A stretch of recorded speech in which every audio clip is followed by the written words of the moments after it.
Hey guys, welcome back. J'espère que vous allez bien. Pour ceux que c'est la première fois, bienvenue. Mon nom est Darlene. Malheureusement, j'ai contracté le C-virus, donc je suis under the weather. Je me sens pas bien.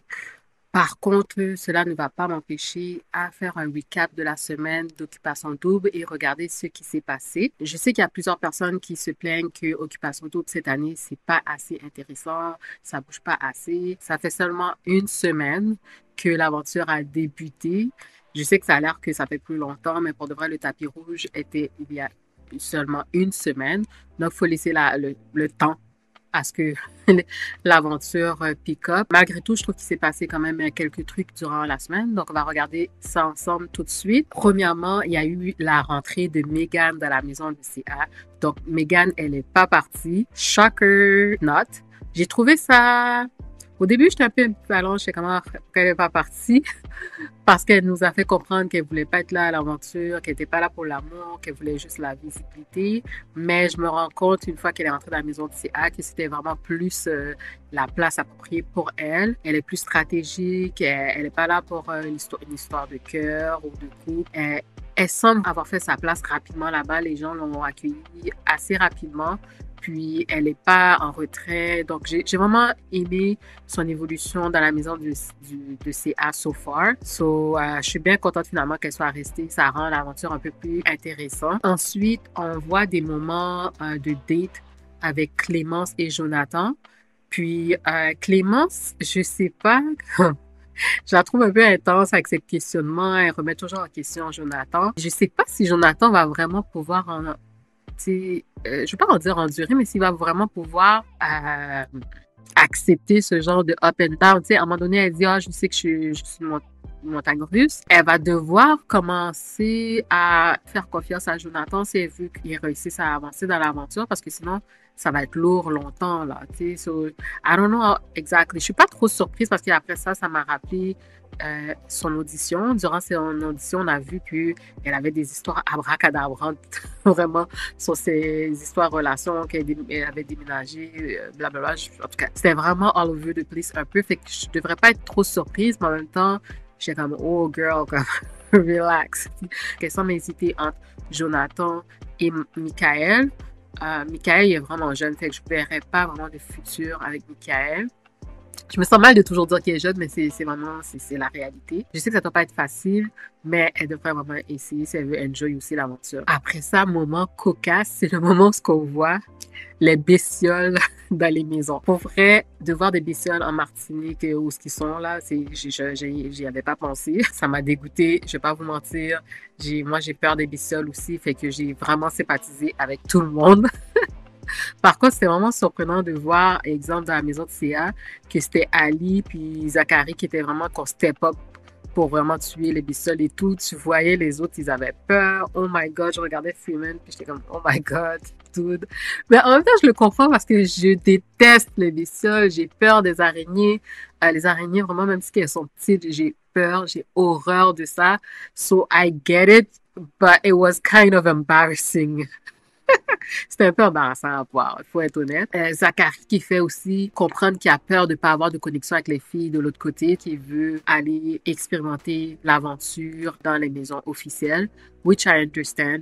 Moi, je l'avais dit aussi que si j'étais une participante, puis je m'attendais à être vraiment dans l'aventure normalement, puis qu'on m'avait mis dans cette maison de CIA. Je suis pas trop sûre comment j'aurais réagi. Est-ce que j'aurais vraiment aimé ça? I don't know, I don't think so, so I get it. Par contre, ça commence à faire sorry, des flamèches à l'intérieur de la maison CA. So, Zachary est un petit peu en danger de ce côté-là. Aussi, dans cette émission-là, ils ont fait un petit montage où ce qui parle du background de Freeman, sa famille. Je trouvais ça bien de savoir qu'il y a des siblings, etc. Parler de son struggle quand il était plus jeune avec l'embonpoint. Je trouvais ça vraiment nice aussi parce que c'est sûr que ça peut rejoindre beaucoup de personnes. Il y a beaucoup de personnes qui struggle avec l'embonpoint. So, c'était vraiment bien. Ça l'a vraiment humanisé. Puis ça a rendu... tu sais, ça nous a fait nous reconnaître un peu plus en lui. J'ai trouvé ça bien. J'ai trouvé ça bien. Puis j'ai dit, oh, OK, Freeman. Fait que c'était vraiment nice comme moment. Ça nous a donner une image un peu plus complète de sa personne. Fait que c'était bien. Un autre moment aussi que j'ai trouvé assez drôle, c'est le moment où les gens de la maison de CA faisaient des calls, des appels anonymes dans les maisons officielles, les maisons des gars et les maisons des filles. Les gars étaient vraiment, mais vraiment, vraiment slow. Soit qu'ils étaient slow, soit qu'ils s'en foutaient carrément là de ces appels-là. Mais c'était vraiment, vraiment drôle. La frustration des gens dans la maison du CA, je les comprenais 100%. Là. Pour de vrai, j'étais comme, what the hell? Comme genre, vous posez pas plus de questions. Vraiment, c'était pas normal quand ils étaient juste comme, ah, ok. Tandis que les filles, tu vois qu'elles ont vraiment pris leur temps, elles discutaient entre elles, elles analysaient, puis, tu sais, elles ont quand même eu un moment de réflexion entre elles, là. C'était un peu plus normal. Donc, j'ai aimé ce moment-là, puis j'ai aimé qu'ils ont comme build up le suspense un petit peu avant de révéler la maison du CA. La révélation de la troisième maison, qui est la maison du CA, était quand même un moment fort pour moi. Je trouvais que c'était quand même tôt dans l'aventure. Je m'attendais à ce au moins que ça reste secret pendant au moins 2 semaines. Je m'attendais pas à la semaine 1 il révèle la maison du CA.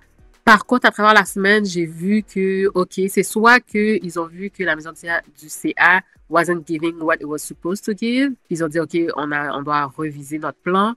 Ou c'était ça qu'ils avaient planifié. Puis vraiment, je trouve que le fait qu'ils l'ont révélé, ça ajoute du piquant dans l'aventure. Ça réveille les 2 autres maisons officielles qui étaient un peu relax euh, dans leur quotidien so far. Je trouve que ça brasse un peu les maisons, fait que ça rend l'aventure plus intéressante. Fait que je suis pas contre ça. J'ai hâte de voir comment ça va évoluer. Il y a le défi culinaire que j'ai aimé aussi. Ça faisait un peu MasterChef. J'ai aimé les 2 groupes, les 2 équipes de gars. Tu voyais vraiment que l'équipe de Jonathan, ils prenaient ça au sérieux. Ils ont divisé les tâches et ils ont vraiment fait un beau résultat à la fin. D'où le pourquoi ils ont gagné le défi. Mais les autres gars, là, vraiment, Félix et tout, tu voyais qu'ils prenaient ça trop relax, là. C'était un moment très drôle à regarder, très divertissant. Fait que c'était bien fait, bien pensé au niveau de la production, cette compétition qu'ils ont faite. Dominique, elle fait comprendre aussi à Jonathan, dans un moment seul à seul, qu'elle est intéressée à lui. Lui, je pense que ça porte... Est-ce que c'est 100% fermé? Non, mais c'est quasiment. Pour lui, c'est Clémence. Dominique, elle continue à laisser la porte ouverte pour lui, puis elle est aussi du bord de Félix aussi. Je suis un peu surprise que Dominique, elle soit pas encore casée, mais en même temps, je trouve que c'est la semaine 1, mais c'est juste qu'ils sont tellement pressés de se caser que, bon, je ne sais pas encore avec qui elle va être vraiment en couple. C'est reste à voir, là. Un moment qui a été tellement, tellement, tellement cute, cute, cute et qu'on attendait. Est-ce que je m'attendais à ce que ça soit semaine 1? Pas nécessairement. Je sais que je me répète semaine 1, mais tout se passe tellement vite. C'était le premier baiser d'Occupation Double, qui est le baiser entre Jimmy et Claudia. C'était vraiment cute, c'était cute. Tu vois, ils étaient gênés, puis ils attendaient un bon moment pour pouvoir, pour s'embrasser. C'était malaisant par moments parce que tu voyais qu'elle était comme, ah, comment est-ce que tu vas le faire? Ou quand est-ce que, tu sais, mais en même temps, c'était tellement cute, là. Ça faisait vraiment, vraiment cute. Puis quand ils se sont finalement embrassés, ok, là, tout le monde était content pour eux, puis depuis lors, ils s'embrassent non-stop, which is fine. Ils sont beaux ensemble, ils ont l'air d'être sincères et authentiques, c'est fluide. Je suis vraiment contente pour eux. On va voir comment ça va évoluer. C'est sûr, ça leur donne un edge dans l'aventure parce que les couples qui se matchent et s'affichent tôt dans l'aventure, ça peut les aider. Tu sais, avant, dans le passé, dans Occupation Double, ça pouvait nuire, mais je dirais que ça fait quelques années que ça légitimise ta place dans l'aventure. C'est plus difficile que les gens te délogent quand tu es un couple, surtout un couple qui a l'air sincère et solide comme Jimmy et Claudia. Ils ont offert un privilège à Ali et Zachary, ça c'est les 2 personnes de la maison CA, aller dans les maisons officielles pour se présenter et parler un peu de la maison CA. Du côté de Zachary, il est allé voir les filles. Il a fait comprendre son intérêt à Clémence. Clémence, ils ont passé un moment tête à tête. Elle nous dit à nous, la caméra, qu'elle n'est pas trop intéressée à Zachary. J'ai comme l'impression qu'elle a friendzone Zachary. Par contre, quand elle retourne à la maison des filles, la réponse de Clémence aux filles a été très stratégique. Elle a dit qu'il a un bon vibe. Je sais pas à quel point c'est positif, ça. C'est quand même positif, mais elle a vraiment friendzone, là. Je pense qu'il y aura rien entre eux, mais Zachary a vraiment un gros intérêt pour Clémence, le pauvre. Du côté de Ali, elle a été dans la maison des gars, elle s'est présentée, etc. Dès les premières minutes, elle a déballé des informations qu'on savait pas. Que Isaac était un danseur nu dans le passé. J'étais choquée, étonnée. Ensuite, pour de vrai, j'étais choquée quand j'ai appris que Walid aussi, Je dirais que Isaac, OK, mais c'est plus Walid que j'étais vraiment, vraiment étonnée. Je me suis posé la question, est-ce que Aïssa va être fine avec ça? À suivre. Parce que, ouais, j'étais vraiment surprise pour Walid. Ensuite, elle a eu un tête-à-tête avec Michael. Elle lui a dit d'emblée qu'elle n'aimait pas sa face ou quelque chose comme ça, entre les lignes. Puis je trouve que ça a été un mauvais move de sa part. Tu sais, elle a dit qu'elle s'est fait une image, une impression de Michael à travers les réseaux sociaux. Par contre, c'est pas parce que toi, tu vois la personne sur les réseaux sociaux que la personne, elle te connaît. Fait que pour lui, Michael, c'est juste une personne inconnue qui arrive devant sa face puis qui commence à l'attaquer. C'est lui, il la connaît pas de nulle part, puis il s'est pas fait une impression d'elle au préalable. Fait que juste son approche qu'elle a eue avec lui, c'est l'impression, c'est sur ça qu'il se base pour faire son impression d'elle. Puis je le comprends totalement, il était turn off, là, vraiment turn off. Puis elle s'est vraiment tirée dans le pied parce que ça l'a vraiment pas aidé. On voit à travers la semaine que ça l'a suivi. Fait que je pense qu'elle regrette vraiment son approche avec Michael. Puis on va voir à travers la semaine, ben, on va voir à travers l'émission d'aujourd'hui, de plus tard ce soir ou dans les jours prochains, comment elle va faire pour approcher à nouveau Michael pour réparer cette gaffe. Michael a aussi eu une activité à la pêche avec Clément. C'était une belle activité. C'était ben, une belle activité. C'était une activité intéressante quand même. Il converse très bien avec Clémence, très mature pour son âge.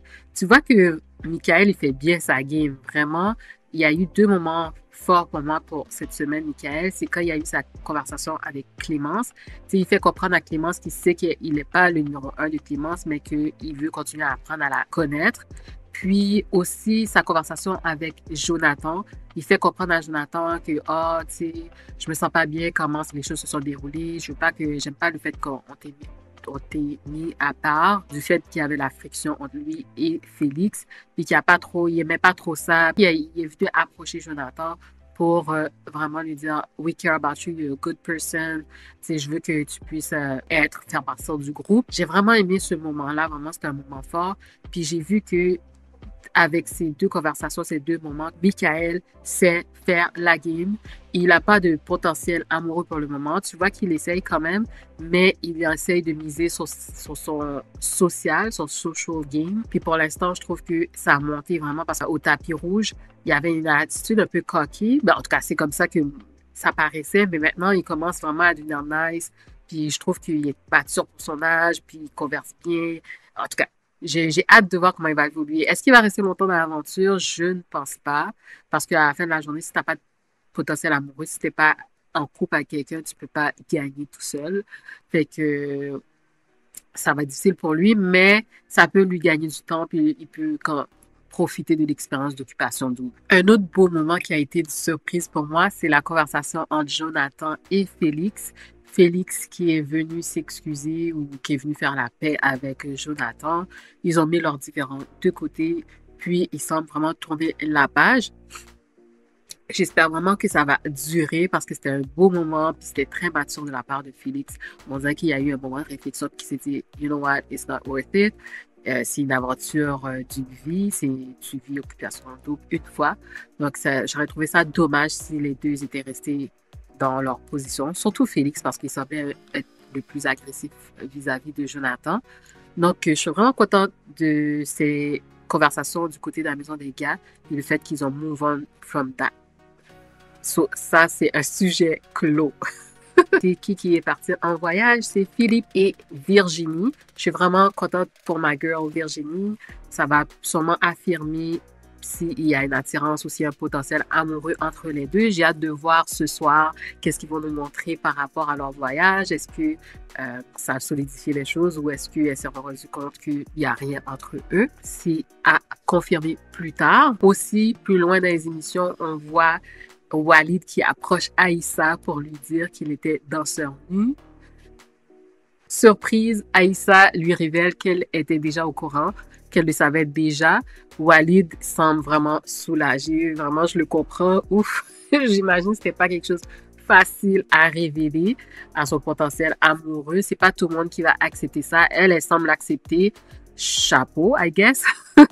je trouve ça bien pour lui. C'est plus comment dire, c'est plus facile pour lui d'aller de l'avant. Il n'y a pas à garder ce grand secret, à avoir peur que ça soit révélé à tout moment durant l'aventure. Mais c'est ça, elle trouve ça bien. Puis j'ai aimé aussi le fait que Aïssa, elle ait parlé à Walid, poser des questions par rapport à Philippe pour Coralie Maya. She got her girls back. So, j'ai vraiment aimé. On voit que Aïssa, elle commence à jouer la game. Fait que ça m'a vraiment plu parce que j'avais peur qu'elle reste juste en background. Fait que là, on voit qu'elle prend sa place. Elle envoie Walid donner des informations à Philippe, puis ça va peut-être, j'espère, aider la game de Coralie Maya. J'aimerais ça voir Coralie Maya rester plus longtemps, mais j'aimerais ça aussi que Virginie reste plus longtemps. Je les aime bien. Par contre, les deux sont intéressés pour le moment au même gars qui est Philippe. So, ça va être difficile pour que les deux restent si les deux sont intéressés au même gars. On va voir comment ça va évoluer. Donc, regardons les commentaires sur Twitter.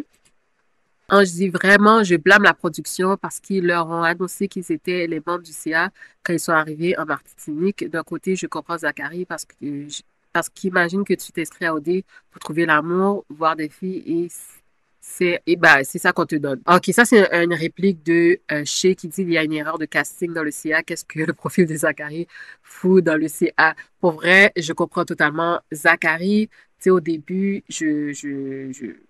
j'avais pas d'idée par rapport à sa personne et tout. Même que je trouvais que Ali était un petit peu dur envers lui. Je trouvais qu'elle attaquait tout le temps. J'étais comme, OK, Ali, you're doing too much.